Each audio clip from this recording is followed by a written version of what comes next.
Hello friends, good afternoon. मैं हूं MJ. Friends, आज की वीडियो ये टॉपिक पे रहेगी कि फरवरी मार्च महीने में ऐसा कौन सा ऑर्गेनिक फर्टिलाइज़र हमें देना चाहिए जो हमें बिल्कुल भी मिस नहीं करना है, खास कर ये 2 महीने में। अब ऑर्गेनिक फर्टिलाइजर्स हमारे सारे प्लांट्स की बेसिक नीड होती है, भले ही आपने प्लांट सिंडर में लगाया हो या तो कोकोपीट में लगाया हो या तो मिट्टी में लगाया हो, लेकिन ऑर्गेनिक फर्टिलाइजर्स आपके प्लांट्स के रूट सिस्टम के आसपास एक ऐसा जाल बना देते हैं माइक्रो ऑर्गेनिजम्स का, जो रूट सिस्टम को बहुत ही ज़्यादा बेनिफिट करते हैं ऑर्गेनिकली न्यूट्रिएंट्स पहुंचाने में। अगर आप केमिकल फर्टिलाइजर्स भी देते हो, लेकिन उसको भी ज़रूरत होती है ऐसे माइक्रो ऑर्गेनिजम्स की जिसकी वजह से वो केमिकल फर्टिलाइजर्स के न्यूट्रिएंट्स हमारे रूट्स तक पहुंच पाए। तो इसीलिए फ्रेंड्स, हमें ऑर्गेनिक फर्टिलाइजर्स पे फोकस हमेशा रखना है, भले ही आप एक साइड पे केमिकल फर्टिलाइजर्स अपने प्लांट्स में देते हो या नहीं देते, लेकिन ऑर्गेनिक फर्टिलाइजर्स को हमेशा पहला प्रेफरेंस दीजिए। अब जैसे ही फरवरी या तो मार्च महीना शुरू होता है और अगर आपने अपने प्लांट के अंदर ये सारा प्रोसेस ख़त्म कर लिया है, प्रूनिंग का, रूट प्रूनिंग का, स्टेम प्रूनिंग का, ये सारा प्रोसेस ख़त्म कर लिया है, उसके बाद से फ्रेंड्स हमें प्लांट को फीडिंग देना स्टार्ट करना है। फीडिंग में फ्रेंड्स एक ऐसी फीडिंग देनी है जिसकी वजह से प्लांट के ऊपर से मैक्सिमम ग्रोथ निकल सके, मैक्सिमम पत्ते आपके प्लांट के ऊपर आ सके। तो ऐसा कौन सा फर्टिलाइज़र हम दे सकते हैं? तो मैं आपको ऑर्गेनिक फर्टिलाइजर्स भी बताऊंगा और आपको केमिकल फर्टिलाइज़र भी बताऊंगा। अगर आप दोनों में से दोनों यूज़ करना चाहते हो तो दोनों कर सकते हो। अगर आप सिर्फ ऑर्गेनिक यूज़ करना चाहते हो तो सिर्फ ऑर्गेनिक यूज़ करिए, लेकिन अगर आप केमिकल यूज़ करना चाहते हो तो ऑर्गेनिक भी आपको यूज़ करना होगा। तो सबसे पहला और इम्पॉर्टेंट फर्टिलाइज़र है वो है मस्टर्ड लिक्विड फर्टिलाइज़र। जी हाँ फ्रेंड्स, अभी जो सीज़न हमारे यहाँ है फरवरी और मार्च महीना, ये 2 सीज़न ज़्यादा गर्म भी नहीं होती, ज़्यादा ठंडी भी नहीं होती, नॉर्मल रहती है। ये 2 सीज़न में आप मस्टर्ड लिक्विड फर्टिलाइज़र इस्तेमाल कर सकते हो। मस्टर्ड केक फ्रेंड्स हमें 5 ग्राम लेना है, 1 लीटर पानी में मिक्स करके पर प्लांट के हिसाब से हमें अप्लाई करना है। यानी कि पर प्लांट के हिसाब से आपको 5 ग्राम जितना मस्टर्ड केक फर्टिलाइज़र अप्लाई करना है, और वो भी फ्रेंड्स आप 10-12 दिन में एक बार अप्लाई कर सकते हो। Mustard fertiliser basically nitrogen based fertilisers होते हैं। उसके अंदर फ्रेंड्स प्रोटीन्स मिलते हैं जो प्लांट की ग्रोथ के लिए बहुत ज़्यादा ज़रूरी होते हैं। वो प्रोटीन्स फ्रेंड्स आपके प्लांट के ऊपर से न्यू शूट्स डेवलप करने में हेल्प करते हैं, रूट सिस्टम को विग्रस करने में हेल्प करते हैं। तो अगर आपने प्लांट के ऊपर प्रूनिंग की है या तो आपने प्लांट को रिपोर्टिंग की है, उसके 15-20 दिन बीत चुके हैं, उसके बाद से फ्रेंड्स आपको मस्टर्ड फर्टिलाइज़र, मस्टर्ड के एक लिक्विड फर्टिलाइज़र हर 10 दिन के अंतर में आपको प्लांट की मिट्टी के अंदर अप्लाई करना ही करना है, भले आपका प्लांट सिंडर में हो, कोकोपीट में हो या तो मिट्टी में हो। फर्दर डाइल्यूट मत कीजिए, क्योंकि जो मैंने बताया वो बहुत ही ज़्यादा लो डोजेज बताया है, और ये जो डोज है ये आपके प्लांट के रूट सिस्टम को बिल्कुल भी परेशान नहीं करेगा, और बाद में आपको इसको आगे फिल्टर भी नहीं करना है। अब बहुत सारे लोग क्या करते हैं, मस्टर्ड लिक्विड बना तो देते हैं लेकिन उसको फिल्टर कर लेते हैं। देखिए, अभी ये सीज़न में आपको फ़िल्टर करने की ज़रूरत नहीं है। आगे समर्स आएंगे, समर्स में ज़्यादा गर्मी आएगी, अगर आप अपने गर्मियों में भी मस्टर्ड लिक्विड अप्लाई करना चाहते हो तब इसका फिल्ट्रेशन का प्रोसेस होगा, तब की बात मैं तब आपको बताऊंगा। लेकिन एट प्रेजेंट मैं आपको फरवरी और मार्च महीने की बात बता रहा हूँ कि मस्टर्ड फर्टिलाइज़र सबसे पहला प्रेफरेंस होगा आपका। ये फर्टिलाइज़र आपको हर 10 दिन के अंतर में अप्लाई करना होगा।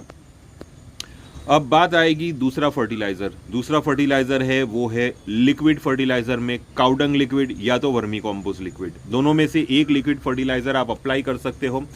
काउडंग लिक्विड फर्टिलाइज़र मैं आपको हमेशा सजेस्ट करता हूँ, मैं पहले दिन से ये फर्टिलाइज़र का फ़ैन हूँ, और ये one of the best fertiliser होगा हमारे सारे प्लांट्स के लिए।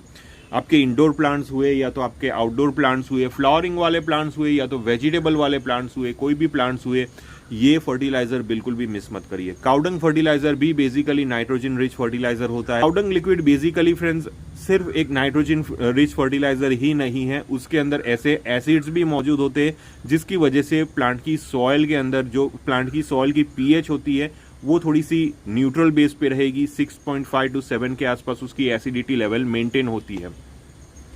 अब ये जो काउडंग लिक्विड फर्टिलाइज़र है उसके अंदर सारे एनपीके माइक्रोन्यूट्रिएंट्स तो आपको मिल ही जाएंगे, साथ में उसके अंदर ह्यूमस होता है। ये ह्यूमस की वजह से फ्रेंड्स प्लांट के जो फाइब्रस रूट्स है वो ज़्यादा से ज़्यादा डेवलप होते हैं, यानी कि आपके प्लांट के रूट सिस्टम विग्रस बनेंगे।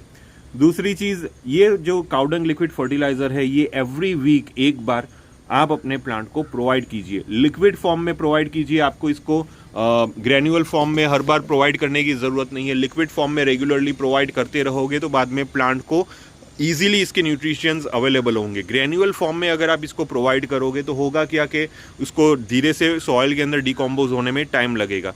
लिक्विड फॉर्म में अगर आप प्रोवाइड करोगे तो अगर आप इसका लिक्विड 1 हफ्ते के लिए रेडी करने के लिए रख लोगे, मैंने पूरा प्रोसेस बताया है, वीडियो लिंक डिस्क्रिप्शन में है, तो वहाँ पे जाके कैसे बनाना है वो देख लीजिए। तो एक बार आप लिक्विड उसका बना दोगे और बाद में अगर उसके अंदर अगर आप वेस्ट डिकम्पोजर भी ऐड करोगे तो उसका रिजल्ट जो होगा वो डबल आपको मिलना स्टार्ट हो जाएगा। बहुत सारे लोगों के मन में ये सवाल आएगा, सर मस्टर्ड लिक्विड और काउडंग लिक्विड दोनों को मिला के अप्लाई करना है, अलग अलग अप्लाई करना है, या तो दोनों में से एक अप्लाई करना है? दोनों चीज़ अप्लाई करिए। मस्टर्ड लिक्विड आपको 10 दिन में एक बार या तो 12 दिन में एक बार देना है, और जो काउडंग लिक्विड है वो आपको एवरी वीक एक बार देना है। अलग अलग टाइम पे दीजिए, जैसे कि अगर आपने संडे को काउडंग लिक्विड दिया है तो उसके 2 दिन छोड़ दीजिए, उसके बाद आप मस्टर्ड लिक्विड अप्लाई कर सकते हो अपने पौधों के अंदर। वर्मी कॉम्पोस्ट हुआ या तो काउडंग कॉम्पोस्ट हुआ, दोनों में से एक ले सकते हो अगर आपके पास जो भी चीज़ अवेलेबल हो। तो ये हो गए हमारे ऑर्गेनिक फर्टिलाइजर्स। अब केमिकल फर्टिलाइजर्स में कौन सा देना है?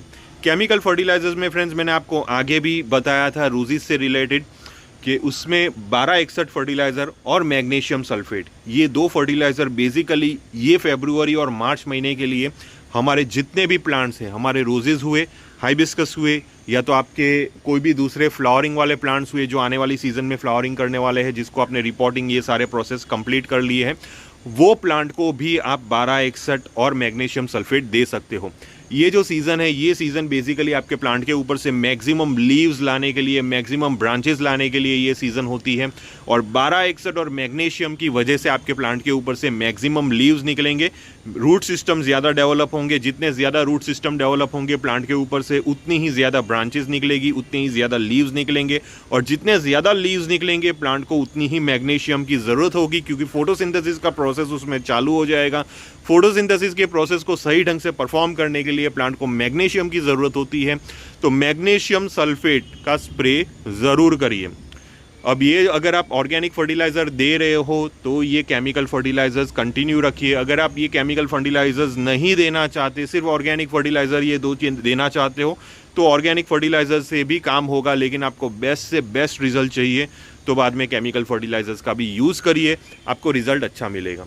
अब एक सवाल फिर से बहुत सारे लोगों के माइंड में चलेगा कि सर जब हम ये ऑर्गेनिक फर्टिलाइज़र देते हैं उसी दिन हम स्प्रे कर सकते हैं?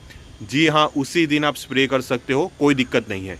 1261 और मैग्नीशियम सल्फेट दोनों को साथ मिला के स्प्रे मत करिए, अलग अलग स्प्रे करिए। सपोज आपने मंडे को 1261 किया तो थर्सडे को आप मैग्नीशियम सल्फेट का स्प्रे करिए। तो ये हिसाब से आपको स्प्रे करना है।